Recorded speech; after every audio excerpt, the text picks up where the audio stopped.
ओम शांति। 17 दिसंबर 2022 के महावाक्य। बाबा कहते, मीठे बच्चे, इधर उधर बैठकर फालतू बातों में अपना टाइम वेस्ट मत करो। बाप की याद में रहो तो टाइम आबाद हो जाएगा। इधर उधर बैठकर फालतू बातों में अपना टाइम वेस्ट मत करो। बाप की याद में रहो तो टाइम आबाद हो जाएगा। प्रश्न, बाप का शो मनन नाम कौन से बच्चे निकाल सकते हैं? उत्तर, जो बाप समान सेवा करते हैं। अगर हर कर्म बाप के समान हो तो बहुत बड़ा फल मिल जाएगा। बाबा हम बच्चों को आसमान बनाने के लिए पुरुषार्थ करा रहे हैं। दूसरा प्रश्न, अंतर्मुखी किसे कहेंगे? तुम्हारी अंतर्मुखता निराली है, कैसे? उत्तर, सोल कॉन्शियस होकर रहना ही अंतर्मुखी बनना है। अंदर जो आत्मा है उन सबको कुछ बाप से ही सुनना है। एक बाप से बुद्धि योग रख गुणवान बनना है। ये है निराली अंतर्मुखता। गीत ओम नमो शिवाय। ओम शांति। मीठे मीठे सिकिलते बच्चों ने गीत सुना, बाप की महिमा सुनी और बाप की महिमा का फल फिर बच्चों को मिल रहा है। और बच्चे बाप का शो करते हैं, परंतु शो तब करेंगे जब उन जैसी सर्विस करेंगे। वह फल भी भारी पाएंगे। अब तुम बच्चे प्रैक्टिकल में हो। भक्त सिर्फ गाते रहते हैं। तुम जानते हो बाप दादा संगम पर हमारे सम्मुख बैठे हैं। बाप जरूर दादा के तन में ही बताएगा। ये बच्चों को पक्का निश्चय है कि हम पुरुषार्थ कर अवश्य पासमान बनेंगे। बाप पतित पावन ज्ञान का सागर है। उससे तुम पतित पावनी ज्ञान गंगा निकली हो। गंगाएं क्यों कहा जाता है? क्योंकि तुम सब सजनिया हो। सबको हम ज्ञान गंगा ही कहेंगे।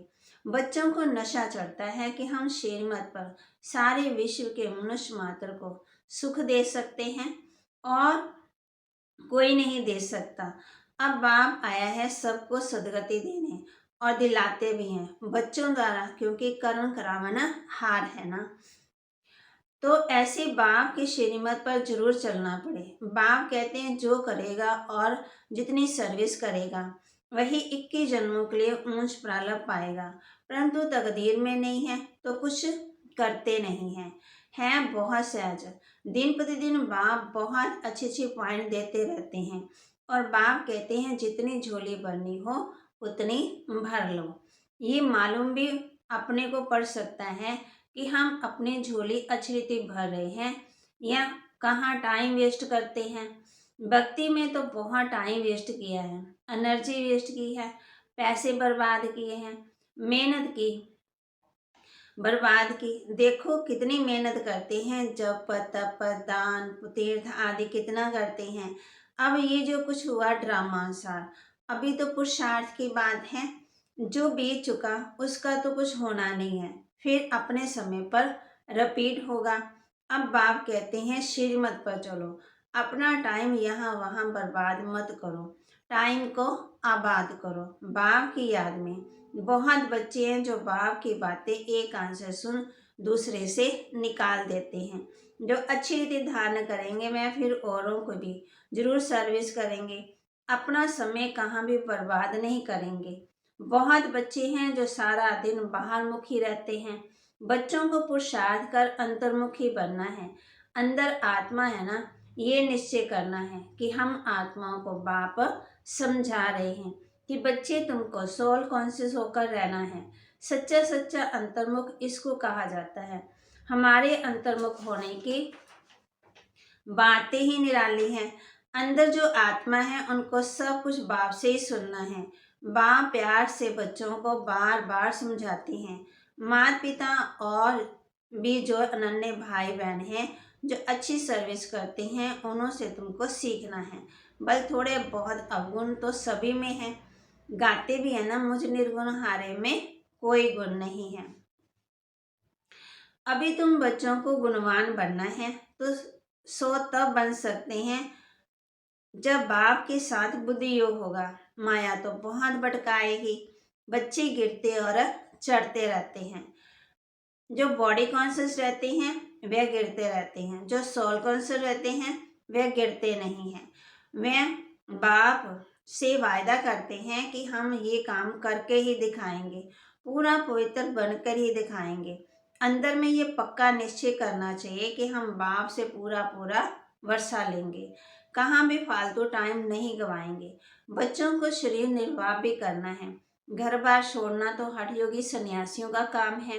तुमको तो अपनी रचना की पूरी देख रेख करनी है और दिल में ये निश्चय रखना है कि इन आंखों से हम जो देखते हैं वह सब विनाश हो जाने वाला है। बाप कहते मुख्य बात है पवित्रता की। इस पर ही बहुत हंगामे होते, क्रोध पर इतना हंगामा नहीं होते हैं।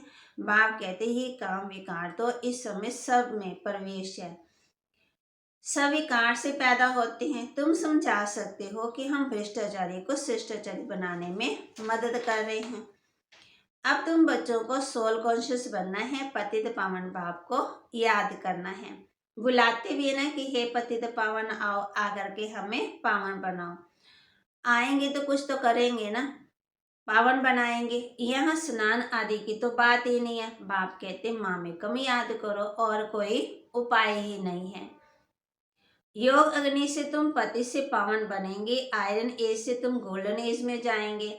ये एक ही उपाय है, दूसरा कोई उपाय ही नहीं है। सब बीमारियों की एक ही दवाई है, बाप की याद। इससे ही सब दुख दूर हो जाएंगे। बाप की याद से वर्षा भी याद आएगा। बाप माना ही वर्षा।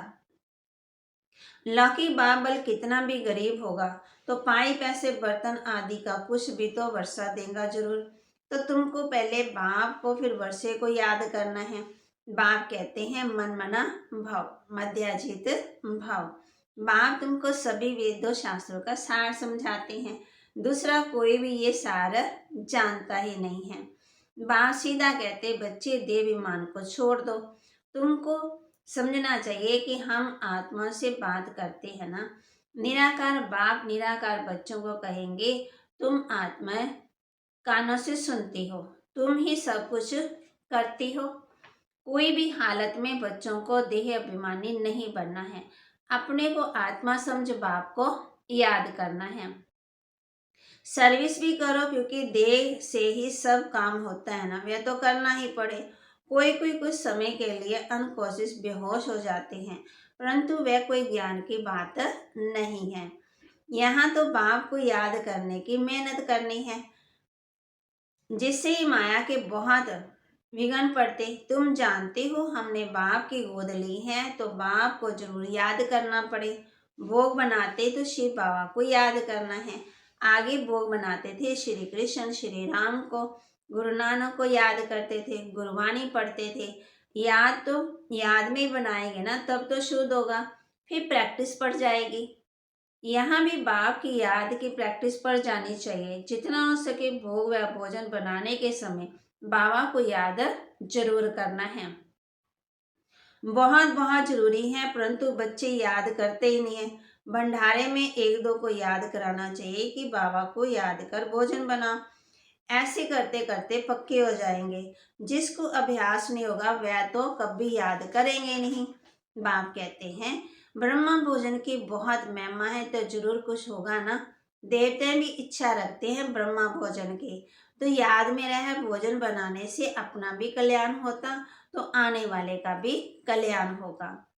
याद में रहने से बुद्धि में आ जाता कि हम शिव बाबा से वर्षा ले रहे हैं, परंतु बच्चे याद करते नहीं हैं। ये भागदेश में कच्चे हैं। आगे चलकर ऐसे बच्चे निकलेंगे जो बाप की याद में एकदम मस्त हो जाएंगे। याद में ही भोजन आदि बनाएंगे। बाप कहते जैसे शराब का नशा चढ़ता है ना, तुम बच्चों को फिर ये रूहानी बाप की याद का नशा रहना चाहिए। इसमें बहुत फायदा है। साजन को व बाप को याद करना अति मीठा बाप है। इन जैसा मीठा कोई होता ही नहीं है। बाहर वाले तो इन बातों को जानते नहीं हैं। देवी देवता धर्म वाले ही समझ सकते हैं। गाते हैं ना तुम मात पिता हम बालक तेरे, तमेश माता तमेश पिता। ये एक निराकार बाप की महिमा है। जरूर बाप ने इतना ऊंच कर्तव्य किया है, तब फिर भक्ति मार्ग में हम उनकी इतनी महिमा करते हैं। अब बाप कहते मीठे बच्चे और सब तरफ से बुद्धि योग हटाओ। सारी दुनिया से अपने देह से बुद्धि का योग हटाए, माँ में कम याद करो तो तुम्हारा बेड़ा पार हो जाएगा। परंतु सस्ता सौदा है, परंतु लेने वाले भी नंबरवार हैं। ये भी ड्रामा बना हुआ है। बाबा कितना अच्छी रीति समझाते हैं, सुनते भी हैं। कोई तो अच्छी ध्यान करते, कोई तो एक कान से सुन दूसरे से निकाल देते। यहाँ सम्मुख सुनने से बच्चे रिफ्रेश होते हैं, फिर बाहर जाने से भूल जाते हैं, कुछ भी याद नहीं रहता है। कोई तो अच्छी रीति रिपीट भी करेंगे, जो बाबा ने समझाया वह प्रैक्टिकल में करेंगे। सवेरे उठकर तुम बाबा की याद में भोजन बनाएंगे तो भोजन में ताकत रहेगी। इतना तुम बच्चों को नशा रहना चाहिए। सारे मनुष्य कुल का उद्धार करना है, मनुष्य कुल की बात ही है। ऐसे नहीं कि जानवर आदि का भी करेंगे कल्याण। उनका ड्रामा में पाठ ही ये है। बाबा कहते जैसे जैसे मनुष्य होंगे वैसे वैसे उनका फर्नीचर होगा। सत्युग में तो किचड़ पट्टी होती ही नहीं है ना, वहां तो पंछी आदि बहुत रॉयल होते हैं। तुम बच्चे जानते हो बाबा हमको बहुत ऊंची कमाई करा रहे हैं, फिर जितना जो करे पढ़ाई एक ही है, पदवी हर एक नंबरवारी पाते हैं। राजा रानी, प्रजा, साहूकार के नौकर चाकर, गरीब के नौकर चाकर सब होते हैं। बुद्धि में है कि हम अपनी राजधानी योग बल से स्थापन कर रहे हैं। हथियारों आदि की तो बात ही नहीं है। ये है अभी की बात। योग बल से तुम राजा ही पाते हो। इस समय तुम ब्राह्मणीय मनुष्य शक्तियां हो।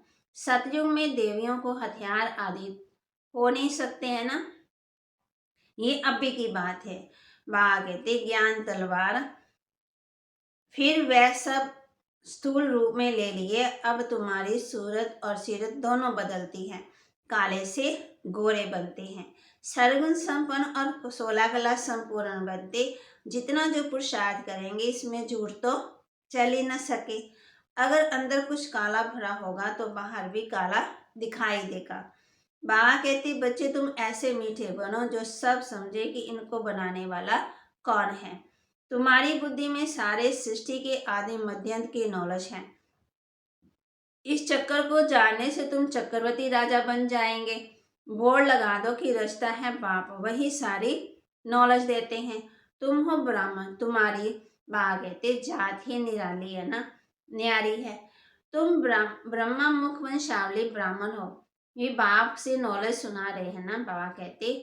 तो शिव बाबा के साथ तुम्हारा कितना लव होना चाहिए। परंतु अच्छे अच्छे फर्स्ट क्लास बच्चे योग में फेल हो पड़ते हैं। ज्ञान तो बड़ा सहज है, मुरली भी अच्छी चलाते, परंतु योग में मेहनत है। याद से भी कर्म विनाश करना ये मेहनत है, बस इसमें बहुत फेल होते हैं। भगवान नवाज तुमको मनुष्य देवता पति से पावन बनाने आया हूँ। ज्ञान से ही सदगति होती है, तो ज्ञान सागर को जरूर नॉलेज देना पड़े।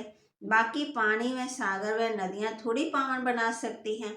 अभी तुम बच्चे समझते हम अपने लिए राजधानी स्थापन कर रहे हैं, आत्म अभिमानी बन रहे हैं। हम बाबा से नॉलेज का वर्षा ले रहे हैं, विश्व का मालिक बन जाएंगे। कहाँ उन्हों की बुद्धि, कहाँ तुम्हारी बुद्धि। वह सब विनाश के लिए काम करते, तुम स्थापना के लिए करते हो। ये बातें बोल लेनी चाहिए, परंतु जिनकी तकदीर में नहीं है तो धारणा करते नहीं है। पुरुषार्थ करना चाहिए ना ऊंच पद पाने के लिए। हम पास होकर ऊंच नंबर लेने चाहते तो हैं, परंतु मेहनत नहीं पहुंचती। ये है बेहद की पढ़ाई। बाप तो विश्व की बादशाही देते हैं, वंडर है ना। बहुत प्यार से समझाते हैं, बच्चे मुझे याद करो। हड्डी याद करना है, बाप फिर से आया है। हड्डी माना जिगरी प्यार करना है ना। हम जरूर बाप की मत पर चलकर पूरा वर्षा लेंगे। बाबा हम आपको जान गए हैं, बाबा को देखा भी नहीं है, घर बैठे भी टचिंग हो जाती है। कोई को थोड़ा सुनने से ही नशा चढ़ जाता है, तकदीर भी साथ देती है। कोई फिर संग दोष में आकर पढ़ाई छोड़ देते हैं। रावण मत वाले अलग हैं, ईश्वर मत वाले अलग हैं। तुम बच्चे जानते हो कैसे राजाई स्थापन हो रही है, योग बल से। बहुबल अनेक प्रकार का है, योग बल एक ही प्रकार का है। अच्छा मीठे मीठे सिक्के लदे बच्चों प्रति माता पिता बाप दादा का याद प्यार और गुड मॉर्निंग। रूहानी बाप की रूहानी बच्चों को नमस्ते। रूहानी बच्चों की रूहानी बाप दादा को दिलवा जान सिकवा प्रेम से नमस्ते। ओम शांति। प्यारे बाबा, मीठे बाबा, मेरे बाबा, शुक्रिया बाबा। धारणा के लिए मुख्य सार, अंतर्मुखी बन एक बाप से सुनना है, एक बाप से के साथ बुद्धि योग रख गुणवान बनना है, बाहर मुक्ता में नहीं आना है। रूहानी बाप की याद के नशे में रहे, भोजन बनाना व खाना है, पक्का योगी बनना है। वरदान दिया बाबा ने, स्वराज्य की स्मृति द्वारा तूफानों को तोहफा बनाने वाले अखंड सुख शांति संपन्न भाव। स्वराज्य की स्मृति द्वारा तूफानों को तोहफा बनाने वाले अखंड सुख शांति संपन्न भाव। अखंड सुख शांति में संपन्न जीवन का अनुभव करने के लिए स्वराज्याधिकारी बनो। स्वराज्याधिकारी के लिए तूफान अनुभवी बनाने वाले उड़ती कला का तोहफा बन जाते हैं। उन्हें साधन, सेल्वेशन व प्रशंसा के आधार पर सुख की अनुभूति नहीं होती, लेकिन परमात्मा प्राप्ति के आधार पर अखंड सुख शांति का अनुभव करते हैं। किसी भी प्रकार की अशांत करने वाली परिस्थितियां उनकी अखंड शांति को खंडित नहीं कर सकती। स्लोगन, सदा भरपूरता का अनुभव करना है तो दुआएं दो और दुआएं लो। सदा भरपूरता का अनुभव करना है तो दुआएं दो और दुआएं लो। तो बाबा कहते आज हमने किस बात का अनुभव करना है? सबको दुआएं देनी है, देंगे तो लेंगे। ओम शांति।